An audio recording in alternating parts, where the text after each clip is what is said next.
Kinailangang basagin ang salamin ng sasakyang sumalpok sa mga concrete barrier ng EDSA busway matapos makitang hindi gumagalaw ang driver nito. Nakatutok si Oscar Oida. Ilang saglit na umano ang nakalilipas mula nang sumalpok ang SUV na ito sa concrete barriers ng EDSA busway sa bandang White Plains sa Quezon City. Pero ang driver hindi pa rin daw lumalabas kahit nilapitan siya ng mga otoridad.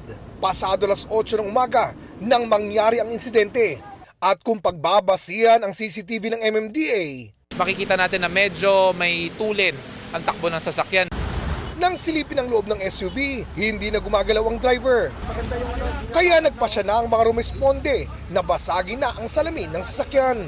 Dapat agaran ang action natin because a minute or a second really counts. So nung nakita nila siguro na hindi masyadong gumagalaw ang driver, they were forced to do the action of breaking the glass of the vehicle.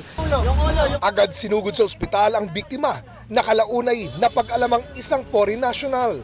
Ang posibleng umano nangyari. Based on reports that we have gathered, ito daw po ay nalito at nagkamali na pumasok siya dito sa ating EDSA busway. Apparently, pagpasok niya dito sa may White Plains, northbound towards Santolan, medyo nalito po siya at nagulat na bakit merong barrier. So, nakakabig niya ang kanyang sasakyan. That's the reason why he rammed our ating mga barriers po.